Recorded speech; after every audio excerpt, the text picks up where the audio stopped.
Hey guys, it's time to say goodbye to our Cybertruck, and I hear that huge hooray from all you Cybertruck haters, but we're doing something really unique with it, and that is we're not selling it, but we're trading it for, get this, the new Volkswagen ID Buzz. That's right, we're trading a truck for a van, or is it a bus? Anyway, I've asked Andre to put together a long-term update on the Cybertruck because we have done a lot with it. We have taken it to a tractor pull. We have compared it to a Cummins. We have taken it off-road. So if you're interested in seeing how the Cybertruck performed over 11,000 miles, let's cut to Andre.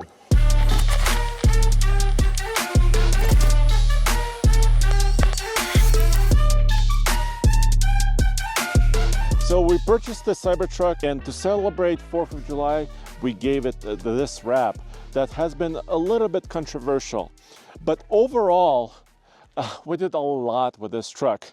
And Elon Musk, the CEO of Tesla, when he initially introduced this vehicle, he said this will be the best pickup truck, period, on the market, considering all other trucks.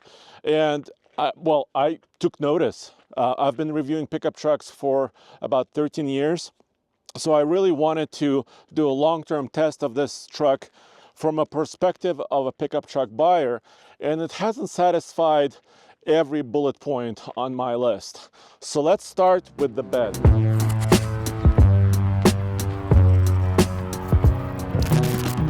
Let me open the tailgate.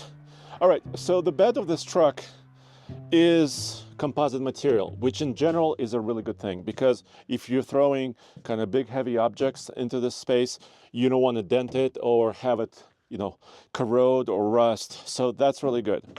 But when we first purchased this truck, soon after that, Roman and Tommy needed to move some furniture, and they bought some new furniture and they put a lot of boxes in here. There's nothing square about this bed.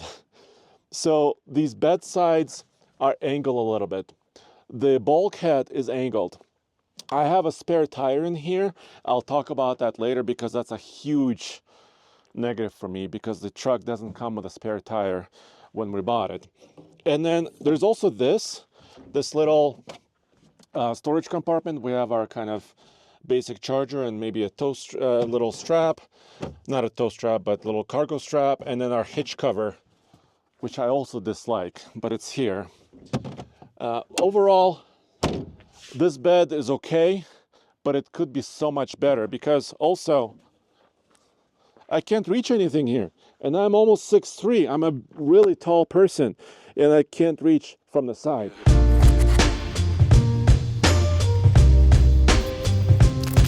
Next up, any good pickup truck needs to be able to go off-road. And don't look at the wheels and tires now. These are kind of our street all-season setup right now. But we had stock wheels and stock tires on the Cybertruck. But this was before the lock-in differentials were enabled. So we bought this Foundation Series Cybertruck for $100,000, which is a lot of money to begin with. But some of the features inside this truck weren't even available yet. FSD wasn't available, lock-in differentials weren't available, off-road modes weren't available. So it was kind of a bummer. And here's what happened when Tommy took it off-road in Moab, Utah. Check it out. So One Tree Hill is very off camber, and it has a tendency to try to throw you into the tree. And let's see how the torque delivery is. Let's see how the wheel flare is. Now, without diff locks, what the vehicle is doing is slowing down the spinning wheel to send wheel speed to the wheel that has traction. It's basically trying to mess with the torque application all electronically. And let's see if it can do it. By the way, this truck is enormous. You really don't get a sense of that until you see it in person. So there's that weight trying to drag me down. We got this hole on the right. We're going to flex the truck out. Okay, trying to apply. Gentle accelerator. That's full throttle. Full throttle. The truck is really limiting. Still at full throttle. Still at full throttle. You have 600 horsepower. Uh-oh. Front motor temp got to 280 and turned orange. Yeah, this is where you need lockers. This is really where you need a locking diff. But then a couple months went by We got an over-the-air update. By the way, Tesla is very good at this, their overall software. And an off-road mode came into effect. You can launch this off-road app. Now you have camera views, different settings, but I love this. This screen tells us motor temperatures, our battery temperature, because when you're going off-road, sometimes you're working the motors too much, and you can kind of monitor this. And then you could also select rear locking differential or both front and rear. And Tommy, once we got this update, he took it to Moab again, and then he ran Hell's Revenge trail, which is a very difficult trail by all accounts. And here's what happened. Look at those lockers work though. Those lockers are on. That is a true locking diff, if I've ever seen one. Oh yes. Come on, Tesla. That's that massive weight kind of holding us back a little bit. But it didn't matter. We were able to get up that rather challenging ledge, and now we're immediately going to take it out of extract mode because this is just unusable. We're going to go back to high. I am happy to report those diff locks work.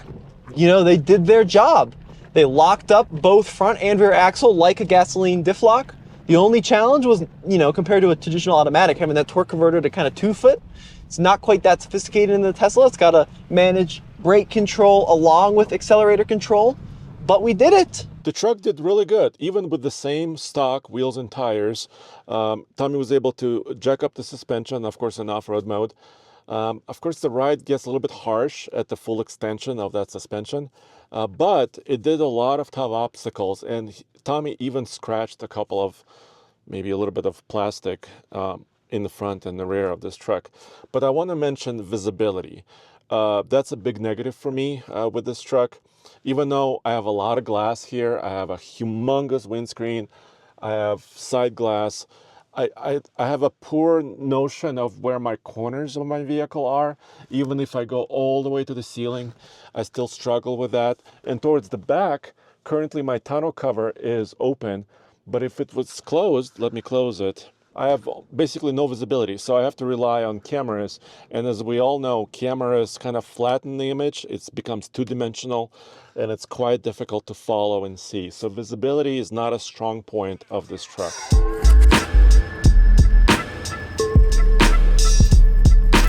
I was showing you the off-road app, and as I was doing it, the truck raised itself almost all the way up. Look how tall it is. I'm standing right next to it. But this part of the long-term update has to do with towing. This truck is rated to tow 11,000 pounds. It's got 2 motors, and it's got a lot of horsepower. I mean, 600 horsepower combined. And as I showed you before, this area is normally closed with a plastic cover. Every other pickup truck, Ford, Toyota, Ram, GM, GMC, Chevrolet, all of them usually don't cover their hitches because, you know, very quickly you may need to help somebody or hook up a trailer. The only other company I know of, at least right now, as far as pickup trucks are concerned, is Rivian, who also kind of covers their hitch. So we keep this off, actually. I have my Roman put a Jeep cover here, so ignore that for now. But how does it tow, right? That's a huge question. Well, we did 3 types of testing with this truck. First, we did a TFL toaster torture test, which was midsummer, super hot ambient temperature, super slow climb up a mountain, about 3,000 feet of elevation gain. And here's how the truck did. What's good, as soon as you plug in the 7-pin, the truck decides it's towing, right? Yeah. And it's already kind of enters you in the screen. It prepares you, you know, with the trailer brake gain, the one you set beforehand, right? And it already kind of sets you up. But the negative is it doesn't let you define a trailer. As we know from the towing that we've done in this truck in the past, the towing range with this truck is not good. We've covered that. This is more about the performance. And the hot weather performance. Exactly. Yes. So right now I feel like I have a lot of control. No, it seems to be coping with it really well. This was around the point that we had the F-150 initially overheat. So Or far, give us a warning at least. Yeah. yeah, and again, there's not nearly as much for us to monitor in this truck as we can in the F-150, but so far, it's not giving us any cause for concern. Dude, we already burned through at least 10% of battery. Yeah. Yeah, so we're It's down at to 75. We started at about 87, 86%. Oh, it doesn't want to show us. You're holding out on Come this truck. on. Can we, Come on, Elon. key cycle it? All right, screen's off now. Let's see if this does it. My key cycle had to, I had to exit. Yeah. Elon, are you listening? Turn off trailer mode. Oh, there we go. Wow. So 4.5. Well, it had some time to recover a bit. a little bit, but a minute. the battery is a little bit warmer than we saw. Yeah, and so are the motors, ever so slightly warmer. But it never, I think, reached like the maximum limits.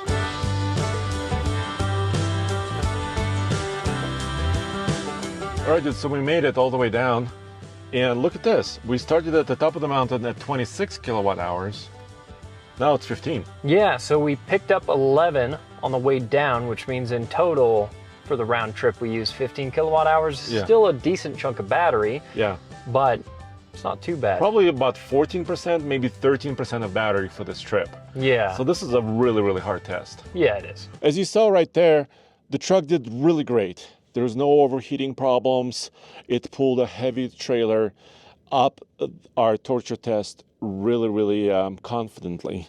I just noticed, actually, Jen and I just noticed there is quite a lot of Moab still left in this little cover, bumper cover here. I don't know if the next owner would appreciate this or not. I hope they do, because I think it's pretty cool. That's a lot of sand. All right, how does it do in iGauntlet? Case and I went up the mountain. iGauntlet, it's our world's toughest towing test. It's super high in the Rocky Mountains. And well, the truck did really well also as far as performance, efficiency, controlling the trailer all the way up, down the mountain, and also up the mountain. It was not the most efficient truck we ever tested as far as electric pickups are concerned, as far as energy usage, but it was like the second best. Let me show you a little clip. First of all, the steering wheel is weird. Yeah. Let's just start there. It's small, it feels like a game controller. Right. Also, my blinkers are on my steering wheel. Which I'm sure takes some getting used to. Yeah, so let's get past that. The stability of this truck and the comfort of the suspension, I would rate highly. Yeah. So it feels very stable, and you know, it's actually pretty compliant. Like there was no jarring hits that we felt. And if I didn't know any better, I would say that we didn't have a trailer behind us. It definitely handles it well. We are riding very smooth. But some of those things that you were mentioning, like the turn signals being built into the wheel, is just one of those things that you have to use your brain to relearn at times when it's not always convenient. Yeah, but I mean, you could also argue that if you own this vehicle, it'll take you, a day or two, to get acquainted with it, and then you're going to be kind of one with the machine, or so you hope, right? And to be fair, we bought this truck yesterday and immediately took it towing, so there is still some getting used to it that has yet to go on for us. I think it has 100 miles on its odometer. Yeah, we're getting right to the good stuff. Okay, there, I guess. Calling it here? I guess we have to call it. So we'll say 5% from 53 to 58 that we picked up. So 5% of 122.4, that would be about 6 kilowatt hours of battery. All right, so it can handle a trailer really well. This little boo-boo here on this corner came when Tommy and Roman were loading a trailer and they made a tight turn.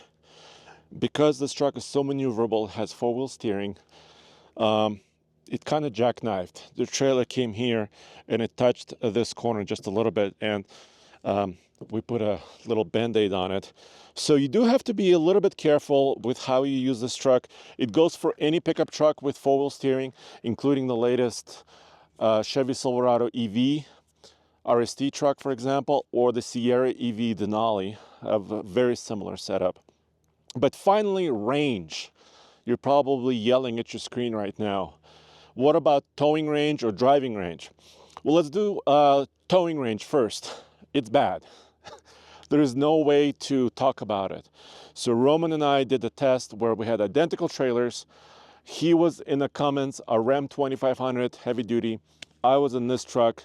We were towing basically the same weight, same trailer at the same time.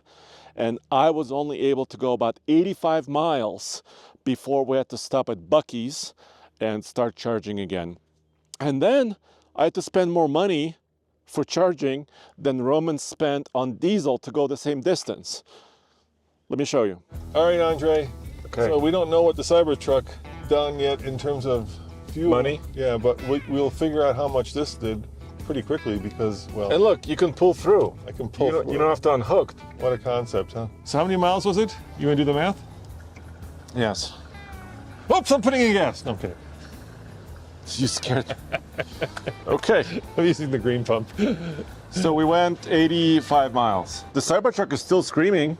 Yeah. It's 221 kilowatt. Yeah, it's a 28%. It's already at 28%. It's still screaming. And guess what? It's a 28% and I am done.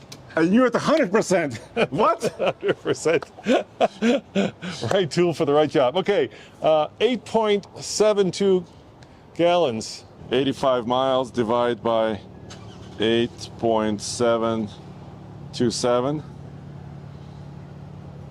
9.7, my friend. That's my Fuel fuel under economy. 10. Yeah, and this is maybe the more important number, $25.74. That's how much it All cost right, us. so remember this, 25 bucks. Yeah. Almost 26 bucks. Yeah, almost 26 bucks. Supercharger energy costs 35 cents per kilowatt hour. Okay, Okay, it's right here. so how many kilowatt hours do we need to suck up? We needed 107. So multiply 35 times 107. Okay, so let's do that.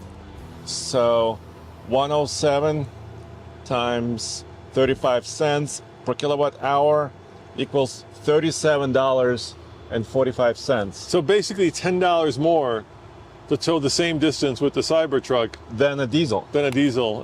But that depends, of course, on where you live and on the price of diesel. If So you're it in could be California, equivalent almost. it could be. California it'd be more, other places it'd be less. And then Roman and I decided to do something super fun. Neither of us have ever done this before. It was a tractor pull. So we went out east and we met some really nice people, and they actually allowed us to do an exhibition run with both our Cummins heavy duty truck and also this Cybertruck. I didn't go very far. I don't know if it was my lack of experience or maybe the tires on this truck. We still had stock tires back then. And a lot of people in the audience weren't happy to see me there. So it was quite an interesting experience. Here's a little clip from there.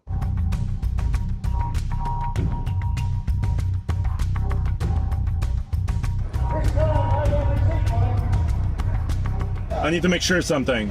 So I've got 60% power to the rear, 40 to the front. I'm in off-road mode, rear steer off. I'm ready to go. Okay, pull forward so we can tighten your chain. Just go easy till it's tight. Hold up right there. Now wait until we get a green flag, okay? Okay. We got it.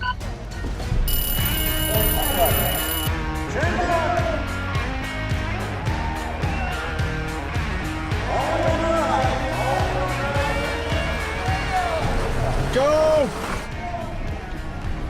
Go, go, go! This feels heavy. 33,000 pounds! Come on! Oh no! I don't think I'm gonna do it!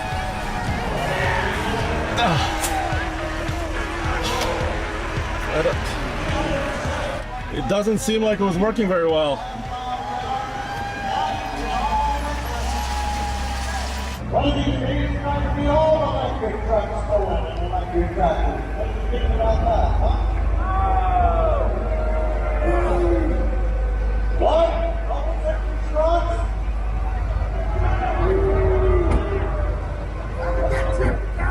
That's kind of the response I thought I'd get.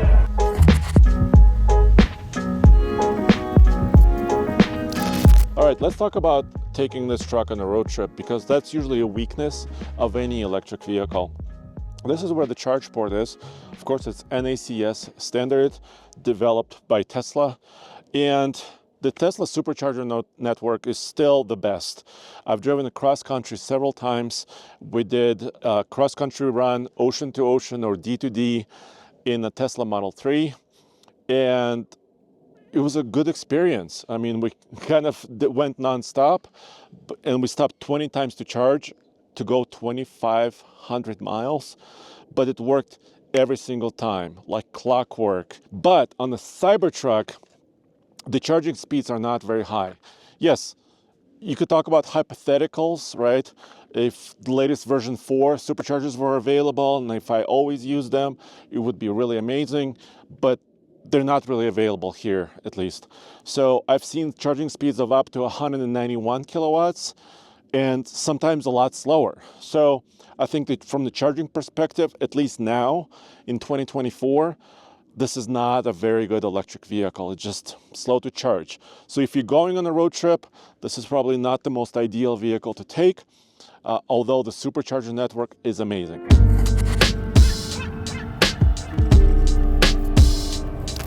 All right, what about usability and reliability? So first, let me show you the front trunk, or the frunk.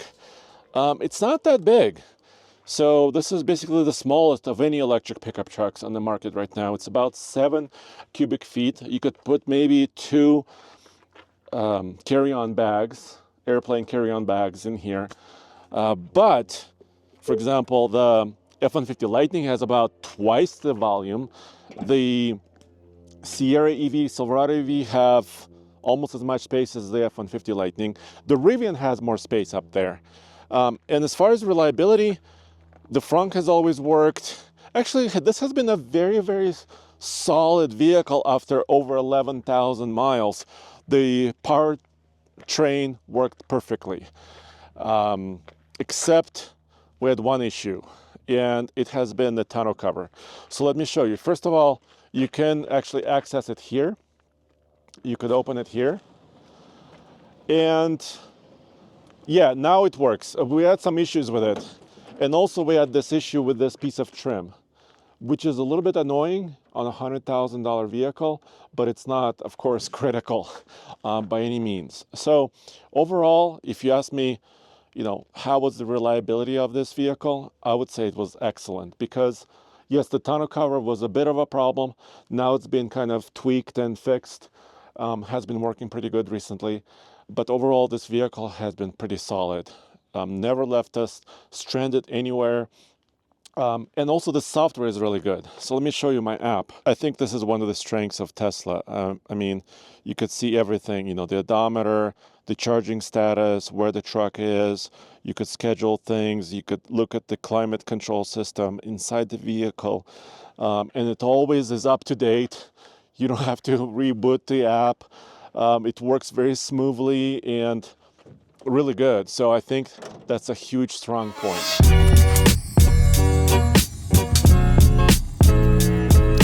And I want to finish this long-term update with FSD, full self-driving supervised mode. And it's been a very interesting experience. First of all, it blew me away. When we got it a couple months ago, Tommy and I did a video together. We took this truck from our office basically to McDonald's, which was like about 4 miles away. And this truck drove through neighborhoods, through the city. It actually stopped at red lights. It saw different pedestrians, and it was quite impressive until it wasn't. So the way really the system works, it's still in beta, of course. You still have to pay attention and take over control at any moment in time. And it works really, really great, like 95% of the time, and then it would make a mistake. For example, Jen and I took it off-road. It actually went on dirt roads, and it doesn't work in fog because it's only vision-based. It's based on cameras, not radar sensors at all, because this truck doesn't have any. And then, it crossed over double yellow lines at one point, and it made kind of a weird turn at another point, and I had to correct it. So, works really, really great until it makes a mistake that could be kind of critical. So, now we have the latest software update.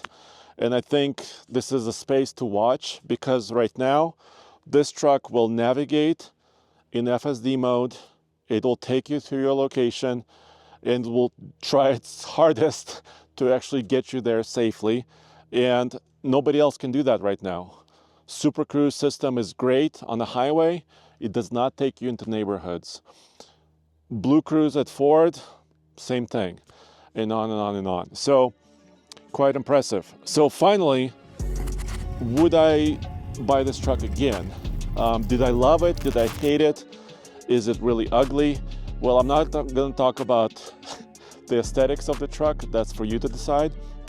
But you know what? I would probably purchase it again. Super reliable, comfortable to drive.